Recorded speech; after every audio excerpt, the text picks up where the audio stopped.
Hey everyone, well, we are getting very close to Halloween. Hope you're enjoying the spooky season. Hope you have a lot of fun plans for the holiday. But in the meantime, it's the Zanemaster, or is it Uncle Brian? Either way, we are going back to a year in which this guy was a pretty prominent figure, back to the year 1993 for Halloween Havoc 93, October 24th at the Lakefront Arena in historic New Orleans. They keep calling it that. I wonder why that was the only adjective they used to describe New Orleans. And all the hype and all the promotion for it, all the control center things, it was always historic New Orleans. There are other historic cities in this country. You could say historic New York City, historic Boston, historic Chicago, historic Colonial Williamsburg. New Orleans, there's a lot of other adjectives you could use to describe. This show was nominated by Alex Fireheart over at patreon.com/wrestlingwithregret. And among other things, this show is known for the return of Spin the Wheel, Make the Deal. Now, you saw me cover Halloween Havoc 92 a while ago, which was the debut of that concept. The coal miner's glove match with Sting and Jacob the Snake-Up Roberts. That was a dumpster fire. Things are going to be a bit different in the year 1993, but there's also a lot of other cool stuff that you will see on this show. Like, for instance, the opening mini-movie to kick off this show. It's of these kids that are going trick-or-treating at night, and before they go home to watch Halloween Havoc, they want to go to the spookiest house on the block. They ring the doorbell, it makes a screaming noise, and the door slowly opens to reveal Tony Schiavone, who does a tremendous job acting in this skit here. I mean, plays along with the other mini-movies we've seen in WCW's history around this time. Feels like more of the same, of that kind of very high production quality, kind of contrasting what you normally see on WCW television. But Schiavone's acting here is pretty brilliant. Hey, shouldn't you be at the pay-per-view?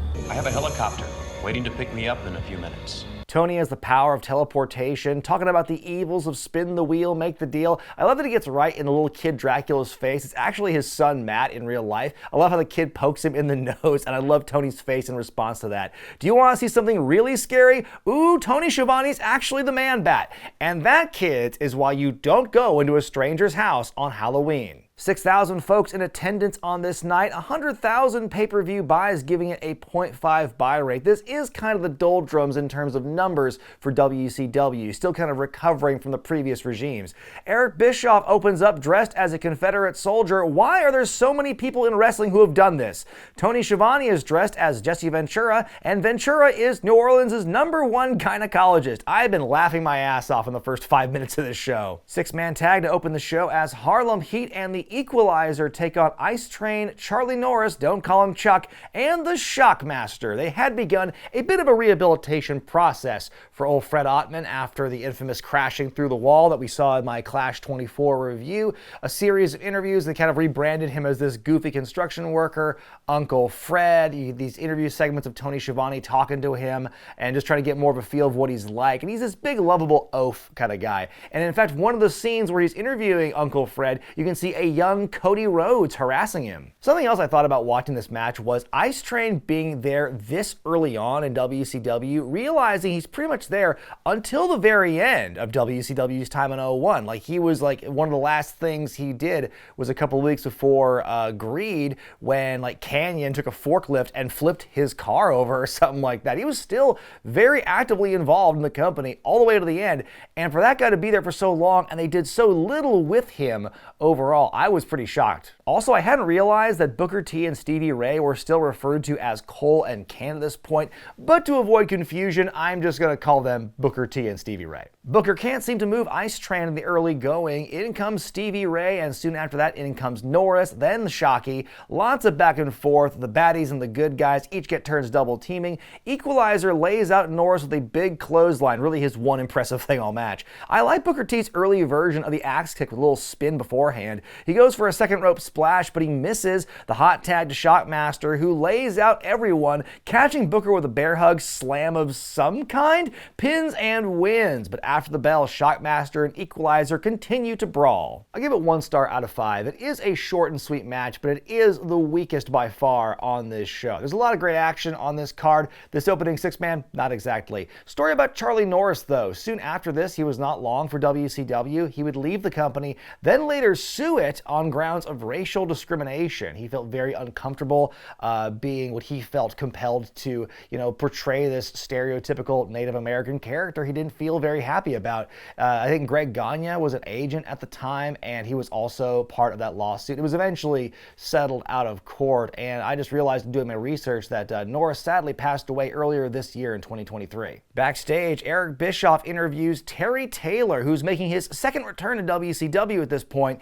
He is the man chosen by the board of directors to be the second referee for the Ric Flair-Rick Rude match. Terry says he's doing this because he knows he's done some bad things in his career, so he sees it as a chance to do something good for a change. I might make a controversial call. I might not. Who knows? He calls Eric General Custer to close things out. Up next, Paul Orndorff with the Assassin for some reason, taking on Ricky the Dragon Steamboat. Orndorff is filling in for relative newcomer Yoshi Kwan, who got injured shortly before the show. Like I mentioned, there is no established reason as to why the Assassin is suddenly with Paul Orndorff, who, remember, earlier this year debuted the Equalizer as his heavy, and since then I have not seen the two on camera together at all. But you know what? Maybe the Assassin just wanted to keep a closer eye on his son, Nick Patrick, the referee. The Paula chants are alive and well when Orndorff graces the ring. Forearms and chops aplenty at the start. The fight moved to the outside. Orndorff gains an advantage. Steamboat on the ramp for a while. He goes charging at Paul, but Orndorff just moves out of the way. Steamboat comes back. Ooh, I will always pop for a good do-si-do.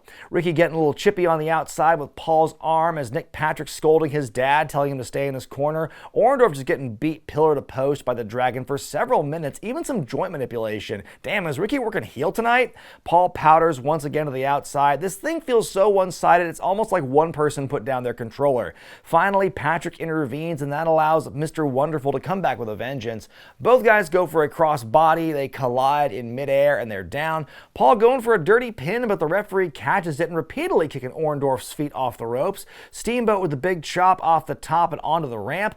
Back in the ring, the two trading some good pinfall attempts and counters. The big cross body, but the referee is distracted by the Assassin. On the outside, Assassin slipping what looks to be a case from a pair of earbuds into his mask and headbutts Steamboat in the back of the head, which for those of you wondering would also hurt the Assassin who's giving the move. If you put an egg in a football helmet, the egg's still gonna break. Anyway, that causes Ricky to be counted out. Orndorff wins the day. I give it 3 stars out of 5. I see other people reviewing this show and they all really highly praise this matchup, and I just don't see it. Like, I can respect it. I think that they do a pretty good job with the action, but I think there's a lot of start and stop with there that for me kind of took me out of it. And then of course, I thought the finish was a bit disappointing as well. And unfortunately, that will not be the last time I say that about this show. Well, as I've mentioned in a few videos about WCW during this time period, their relationship with the NWA is kaput, and now that leaves a big logic hole when it comes to the big gold belt. Now they have 2 world championships. There is the WCW championship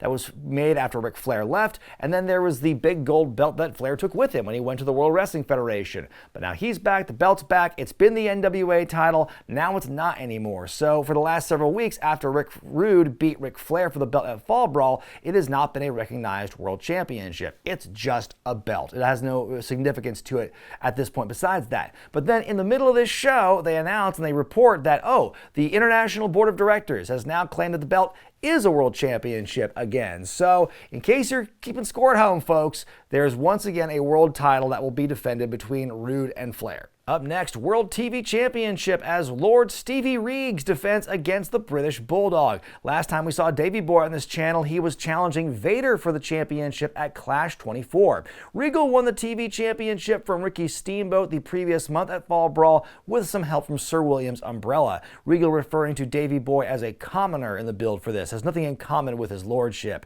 Regal doesn't even want to lock up at first. He has such disdain for his opponent tonight. Look at the athleticism of Davey Boy early on. Regal counters with a cartwheel of his own, but Bulldog catches him. A lovely sequence with Regal's snapmares and Bulldog's arm wrenches. Nice surfboard hold on the champ. A distraction by Sir Willie allows Regal to regain the advantage. Tony pointing out that's the 3rd match in a row something like that's happened, which I don't know if I would have mentioned out loud. Steve with the Regal roll continues to work over the challenger with a series of holds as the ring announcer says 10 minutes have elapsed. Regal keeps applying the pressure, but Bulldog pulls out a very cool roll-up and a kick out to start coming back. With less than a minute to go, Bulldog hits the running power slam, but there is a time miscommunication. This was supposed to be the finish, but there's still time on the clock, so Regal has to kick out. So that's kind of shocking. Bulldog with a pile driver with seconds to go. The time elapses just before the 3 count, and the match is ruled a draw, meaning Regal holds on once again. I give it 3.5 stars. I really like this match a lot. I always like it when the British Bulldog hits that switch and just turns on that European style you don't get to see him do much of against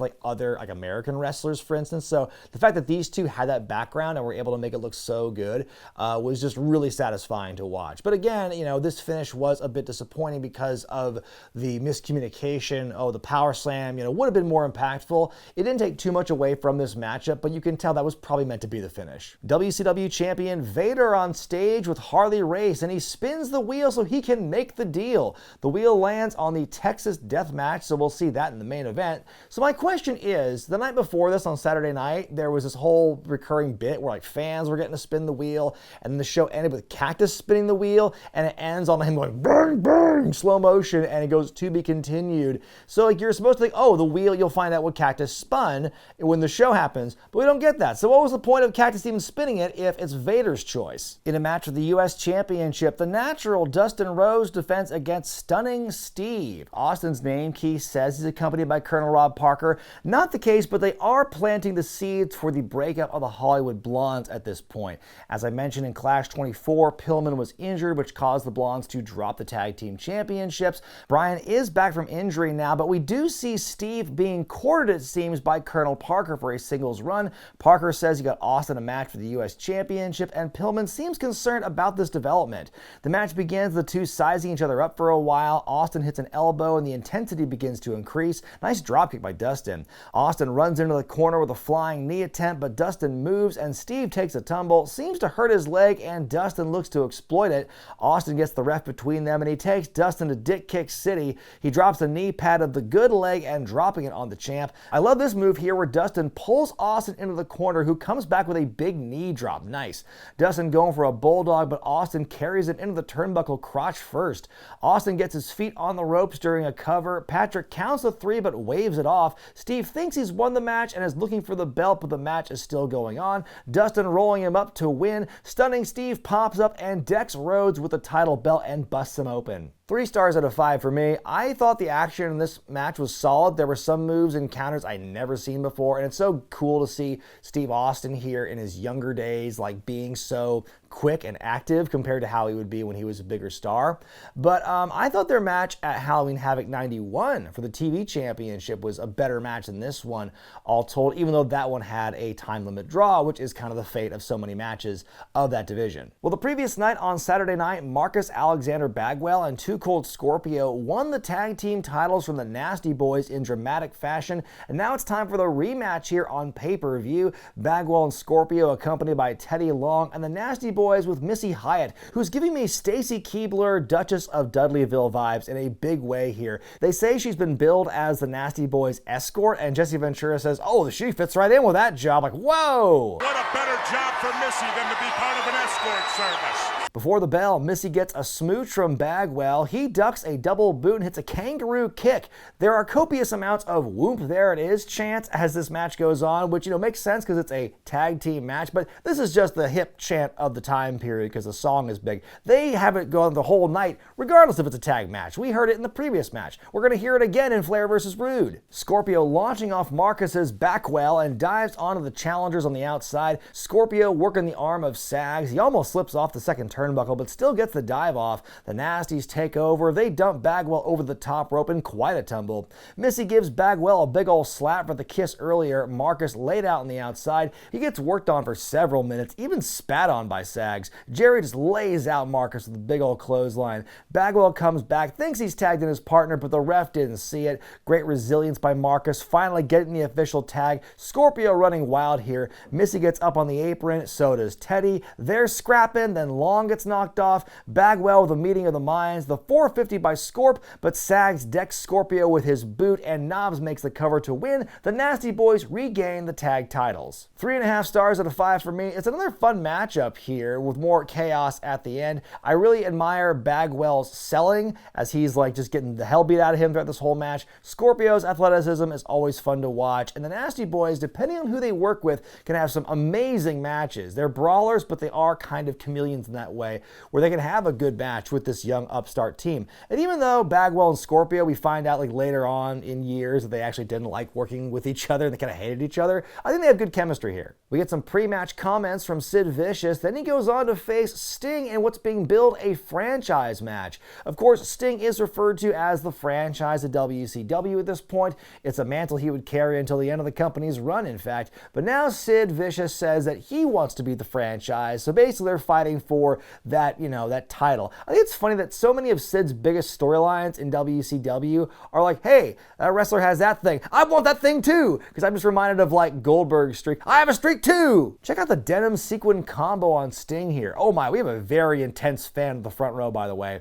Action starts out fast and furious, Sting with many clotheslines, Sid powders and they make their way to the crowd for a bit, Sting with a top rope clothesline, but Parker with the distraction, Sid answers with the choke slam, Sting gets pummeled for a bit, the Colonel getting his licks in on more than one occasion, Sid with a chair on the outside slamming it into Sting's back, Sid wearing down Sting in the ring. We get some Sid chants from the audience here. The announcers try to play off as Sting chants. Sting fights out of the bear hug and goes on a big run, hits 2 Stinger splashes, hits the Colonel, then Parker's just grabbing at everyone's legs. Like, it's very obvious he knows what he's looking at, but the story is he's supposed to accidentally grab Sid's leg. So Sid is distracted. That allows for a roll-up victory for the Stinger. Whoop, there it is, says the fans. I give it 3 stars out of 5. I love the action in this matchup here. I think that it's a huge improvement from their match they had at Halloween Havoc 90 when it was Sting defending the title against Sid. Match was much better here, but again, the finish and the way that it just took me out of it with Parker just kind of like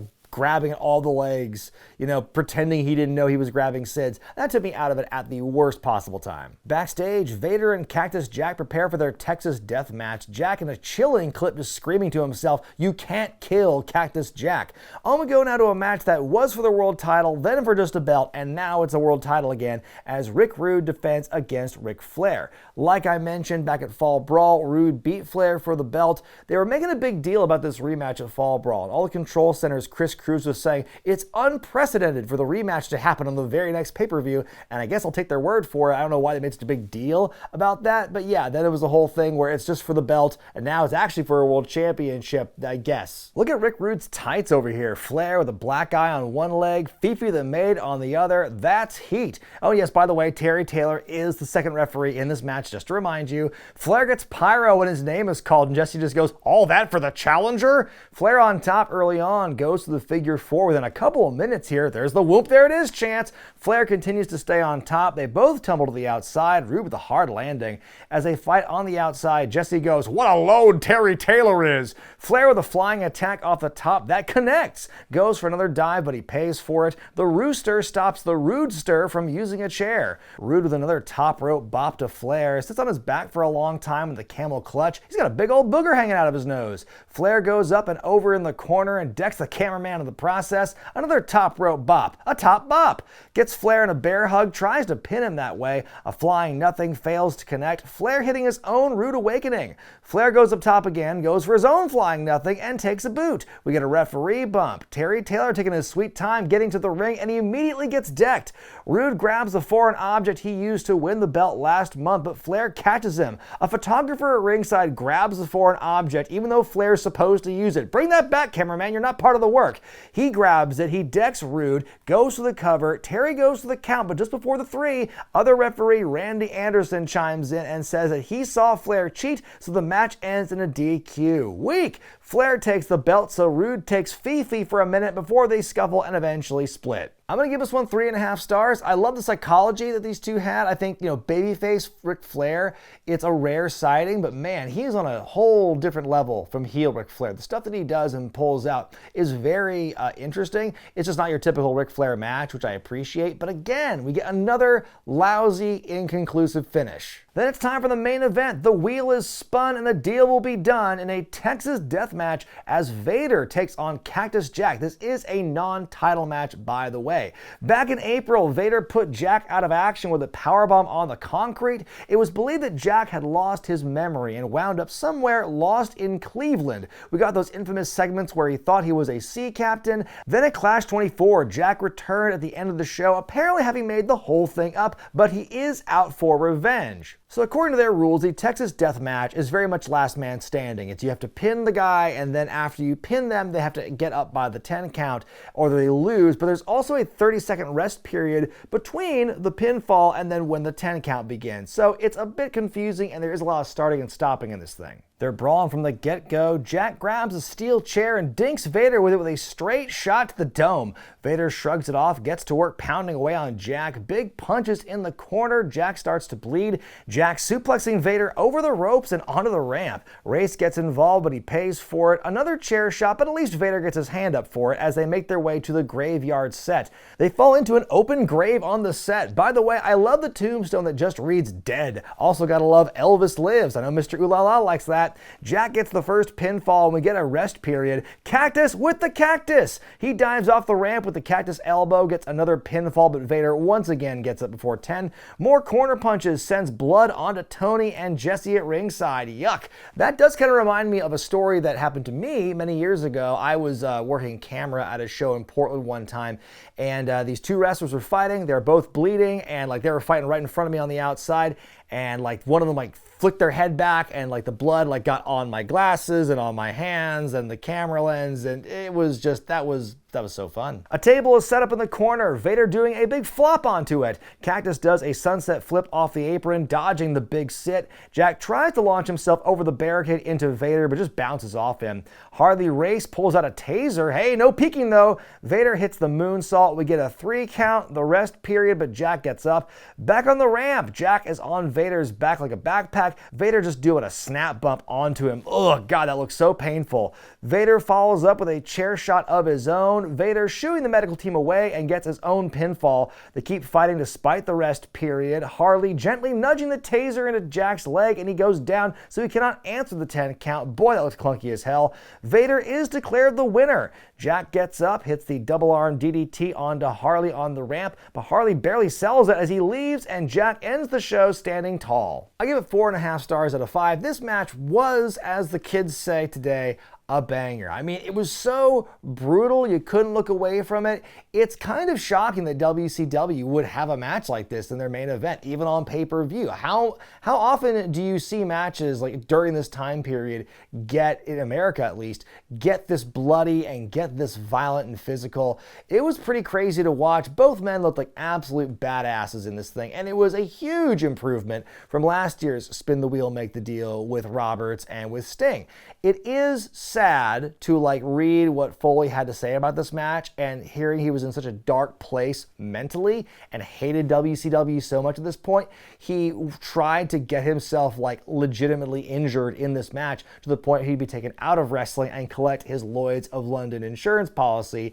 That's kind of messed up, and that obviously didn't happen here. He would stay wrestling and working for WCW until the following year. In fact, this would not be the last time these two fought. They would fight again, the following year in another Texas Death Match on television. They would fight in Munich, Germany, and when Cactus would lose his ear in the process. And finally, Jack would quit WCW in '94 due to frustrations with creative. Can you blame him? My grade for WCW Halloween Havoc is a B-. It was kind of a tough grade for me here. I'm going to get, it's kind of a weighted B-. I didn't want to put it in the C's, but just barely. And the reason I would have is because there are so many matches here with just badly executed or badly thought out finishes in 90% of the matches on this show. Besides that, there wasn't really a lot of bad stuff. And the action itself, everything before the finishes for most of these matches was really good. And again, that main event was just an all-timer in terms of brutality and physicality. But the fact they had so many little missteps along the way there did kind of take me out of it. Because even when they're at their best, they're still shooting themselves in the foot because they are still kind of in that post-Bill Watts period that kind of decimated a lot of the goodwill that WCW had that time. And it would take a while for them to build it back up. And it's just, there's a lot of growing pains at this point. We are still in that period where we still have those stars who aren't quite on their way out yet, but the writing's on the wall, like Austin, like Foley, like Pillman, and it's just very fascinating to watch this time period. As someone who's been watching a lot of 93 this year, just by the virtue of like what I've been reviewing, it's been very interesting to see how WCW has ebbed and flowed as the years gone on. But what did you think of Havoc 93, and what did you think of this review of it? Let me know in the comment section below. If you like it, please give it a thumbs up, and don't forget to subscribe to Wrestling with Regret. Well, in a couple weeks, we are back here on the Classic Review, and it's going to be November, and of course the mind goes to Survivor Series around this time. Let's talk about 1996. The Bret Hart-Steve Austin rivalry really heating up, and of course we see the debut of a certain young blue chipper, some Rocky Melvin guy, I don't know. I'm Brian Zane, and I'll see you next time.